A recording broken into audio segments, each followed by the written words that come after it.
I don't think it's any big mystery. Hello, everyone. Welcome to Advanced Monday Afternoon Live Stream. I'm Peter, and I'm joined this week by Christine. Hello, Christine. Hi, Peter. Hi, everybody. Always good to have Christine with us. This is our live stream. If you've never joined us before, we pivot off of an article in your trusty Advanced magazine, an article you might be interested in reading this week. They're all interesting, of course, but this is a particularly good one. And then we sort of spin off a topic from that, talk about it, give you some English vocabulary, give you a chance to interact with us here in the live stream so that you can practice your English in real time. We start off, as always, with our poll question. And our poll question, just to give you an idea first, this is the article that we're germinating from here. YouTube turns 20. It's been 20 years since YouTube came around, and it's become such a part of our lives now. Good article in your magazine. Our poll question, thus, is what? What social media platform do you use most? Facebook, Instagram, TikTok, or YouTube? Which one do you use most? If you're like most people, you probably use all of them a little bit. Or maybe not, but which one do you use most? Let us know in the poll question. We'll give you the results by the end of the live stream, and they will also be posted in the more information box at, if you came to us after the live stream has already taken place. But Christine, what social media platform do you use most? You know what? I don't like to spend a lot of time on social media. So I basically use Facebook, which connects a little bit with some scrolling on TikTok, but I do not have a TikTok account. I do not have Instagram. The only reason that I'm on Facebook is because I want to be able to message friends that don't have Line. Sure. So other than that, I don't really post or anything. So I am not a very social media involved person. How about yourself? Right. The social media platform I use most. Good afternoon, Steve, by the way. Always good to have you with us. Yeah, the social media platform I use most is probably YouTube. I use it kind of passively. I just watch videos. I don't upload too much. Although we do the live stream every week here on YouTube, so that has to count. But I used to use Facebook a lot. I used to use it quite a lot, actually, about 10, 15 years ago. Now I just use it. I check in on it almost every day, probably, to check in on friends back in the States, basically, see what's up in their lives. But I tend not to post much. I tend not to get involved in conversations. In fact, that leads us to a little bonus vocab word here we have for you. This isn't in the list that we prepared for, but if you see in our thumbnail for the live stream today, you'll see that Christine is dressed up in a very fierce warrior costume, and that is because of a social media term, keyboard warrior. A keyboard warrior, keyboard, of course, the keyboard of your computer, your device, whatever it is. And a warrior is someone who obviously fights and, wages war. So a keyboard warrior in social media is a term for someone who is basically always getting into arguments. Ready to fight. On social media. Through the written word. Yeah. Christine, have you ever been a keyboard warrior? No, not usually. Usually if I am in any groups on Facebook and stuff, it's usually encouragement or providing additional information that might help someone change their perspective or stretch their perspective. Mostly it's supportive stuff, not so much fighting, because I feel like it's just not a good place to argue. And generally I like to do face-to-face and have relationship with people if I'm going to disagree with them. Yes, you're a keyboard encourager here. Keyboard supporter is what we have here. But the keyboard warriors are out there too, so you gotta watch out for them. Steve says, I use YouTube very often because I like to watch my collector friends showing what kind of cars they bought in Walmart or Target. That's right, Steve. You have Walmart those and Target. Car collection. You've posted about that before. Thanks for sharing about that. But anyway, all of you out there, let us know in the poll what social media platform, at least among those four, you use most often. But vocab is what we're here for. Let's give you some vocab about social media, probably the one that we all need to know, and maybe the one you already know, but we'll give it to you anyway.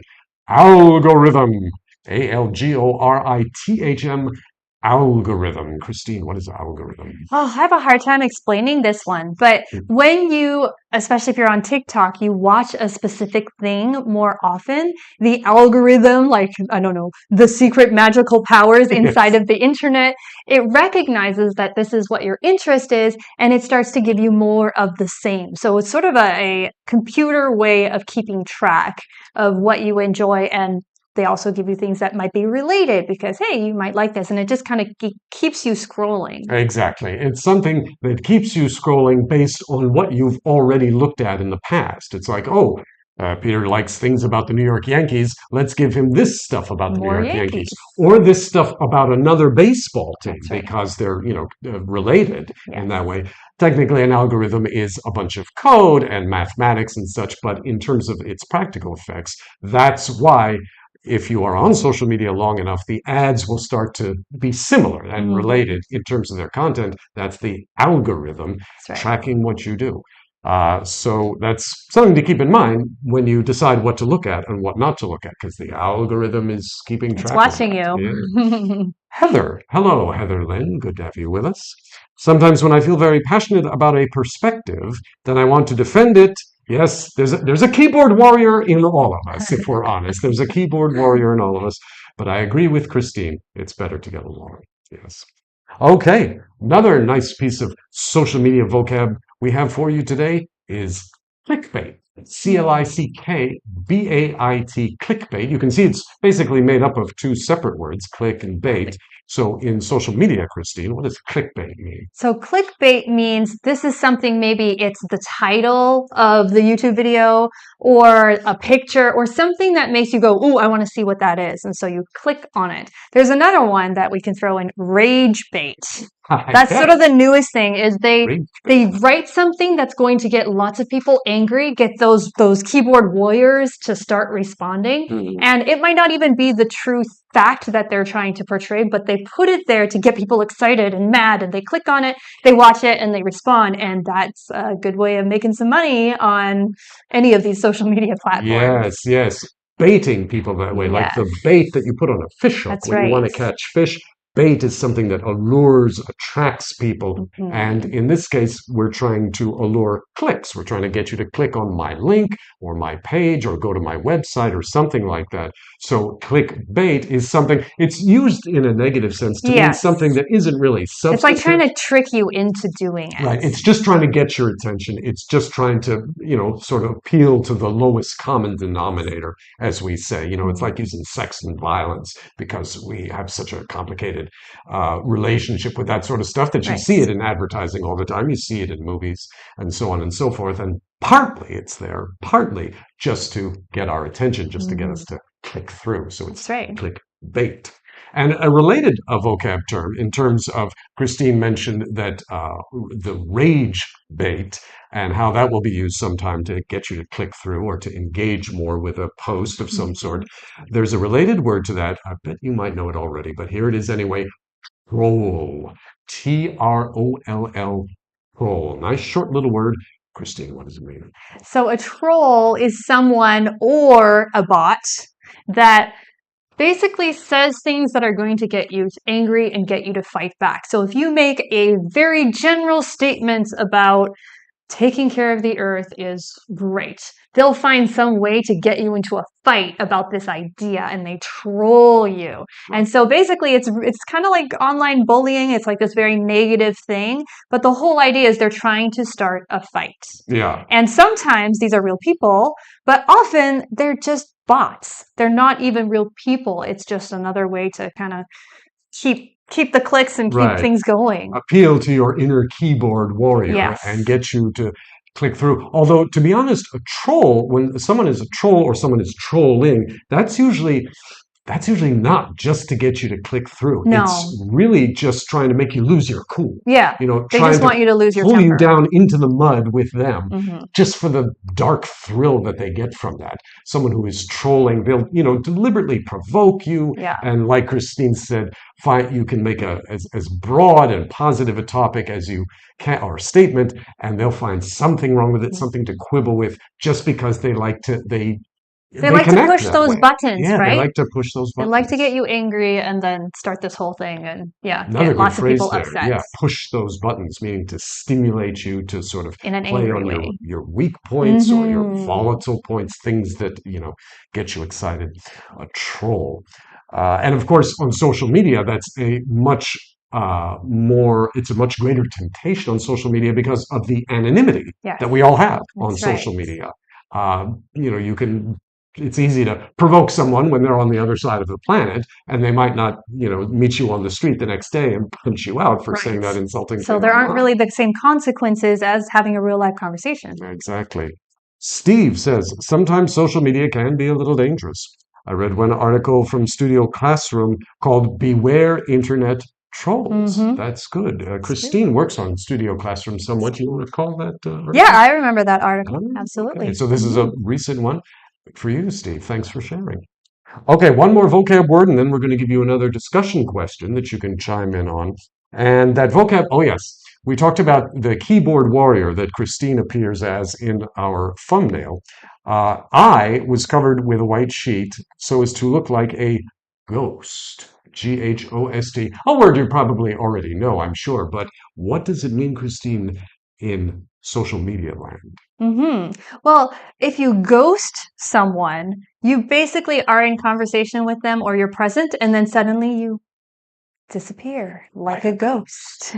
So it's this idea of, it often happens if you're on a dating app, for example, and you start sending messages back and forth, and then for some reason, maybe that person's not interested anymore, and they just disappear. Instead of saying, hey, not interested, nice to meet you, but no, they just disappear. Yeah. So that's ghosting someone. You have no closure on the relationship. Yes. The term I've heard now is even being applied offline as well. Yes. Particularly in dating. Yes. You know, you might go out with a date, have dinner with them or something, and then you never hear from them again. Yeah, maybe even 3 or 4 dates, and then not even a text saying, hey, no thanks, like nothing. Just you call them, your number is blocked, you don't know what happened, and that's the end. Yeah. And you can see, of course, let's be honest, the temptation to ghost someone instead of having that uncomfortable conversation where you have to say, you know, you're nice, but I don't really want to continue it's seeing me, you. not you. Yeah, You know. it's me. Yeah, exactly. It's easier, you know, just to disappear like a ghost.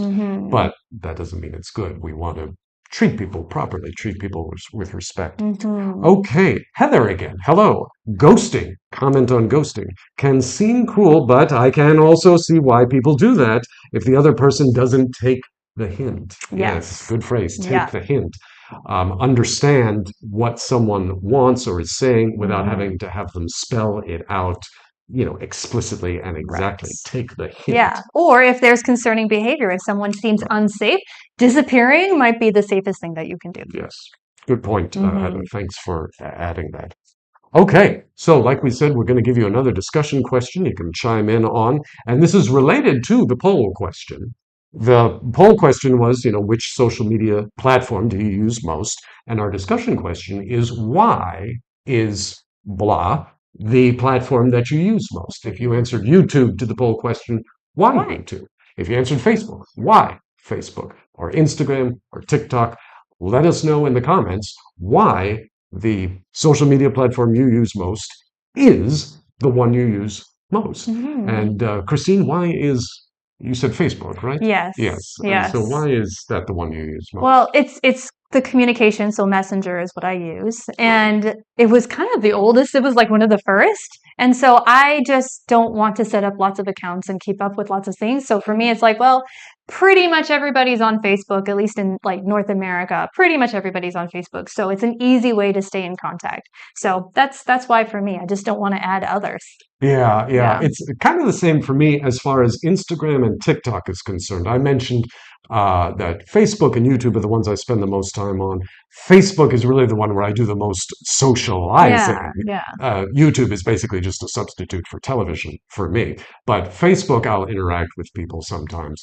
And yeah, it's because, Instagram, I don't want to badmouth Instagram, but it seems like I get it. Instagram, you just post a picture instead of a bunch of comments or anything. But Facebook, you can also post a picture and comment on it. That's true. And so I just never felt myself reaching for Instagram. It didn't present something that I couldn't do in Facebook, it seemed to me. Right. And TikTok, I think that's maybe a generational thing.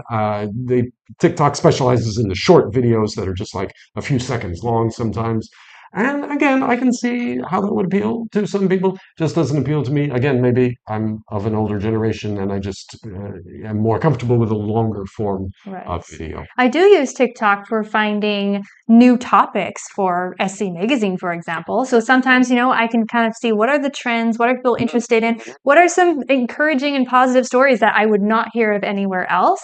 And so I do find it useful for that. So sometimes for work, like I do that and then take pictures and then go back and do more research. So it has been helpful for giving me new ideas. Absolutely. So those of you who use TikTok, keep posting.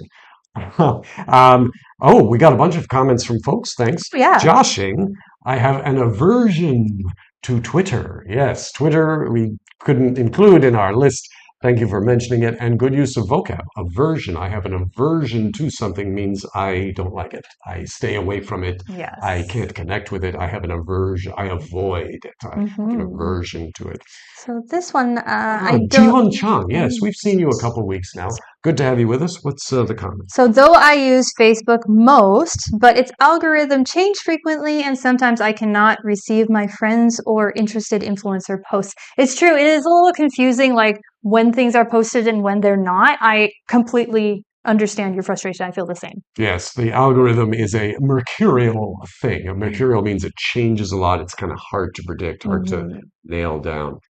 Thanks for the comment, Jihan. And Steve, Facebook is the platform Steve uses most because not only group collectors, yes, there are groups on Facebook. It's useful for that. If you have a particular interest, you can find a group on Facebook where you can all chat about your interest. And Heather says, I use TikTok mostly because it's a good way to waste time. Oh, Heather, appreciate your honesty. It's fun, but it's dangerous because you can waste too much time. And you use the others for connection with family and friends. Joshing likes Instagram because I am photogenic. Nice. Pictures or it doesn't exist, Joshing, as they say. I kind of encourage you to post a picture sometime just since you are photogenic. We like to always see photogenic people. But thanks for chiming in on that. And yes, Joshing has lots of selfies. Okay, well, choose one and put it in the comments. Yes, we are already winding down. The time always just flies by. It's incredible being with you guys like this. But let's we always like to include an idiom for whatever our topic is. And social media is a pretty new thing, but we do actually have some idioms related to social media. Here's one you might have heard. Break the internet. Break the internet. And Christine, what does that mean when we talk about social media? So if there's something very exciting or really funny or something that like everyone is seeing on all social media platforms, like you've broken the internet. Yeah. It basically means something is very, very popular. It doesn't mean the internet has actually stopped working. But it is kind of like sometimes when something is really, really big or popular on a website, the website will crash in some way because of the overload. Too many people are on it at the same time. The volume, yeah. So in a sense, it's kind of like breaking, even though the internet doesn't literally break, but that's an idiom, it expresses an idea without the literal meaning of the words in it. And then Steve Sun says, I was thinking about using TikTok because I want to show my artwork to give my imagination to everyone that they can try. Yeah, it's good idea. Inspiration. It's a good idea. If you're trying to get your work out there, all the social media platforms are probably beneficial to you just to reach that that many more people. Mm-hmm. But we are done for today. But as we're walking out the door, we're going to throw you one last vocab word. Real short little one, lurk. L-U-R-K, lurk. What does that mean in social media? It means you're kind of sitting on the sidelines and watching what's happening. Right. Yeah, you're not really contributing, you're just observing. Right. I have to admit, a big lurker on Facebook. I too. love seeing what other people post. I rarely post much myself. Yep. And that is the definition of a lurker. It's not necessarily a bad thing, although it can be used in a bad way. Yes. Trolls are always trying to draw out lurkers and get them to engage, get you in an argument of some sort.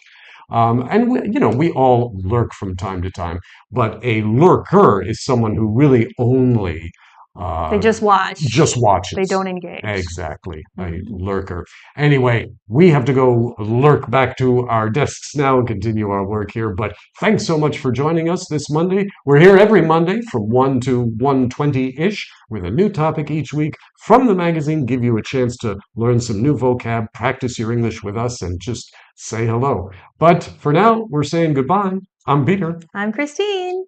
Bye-bye. Bye. So, let me show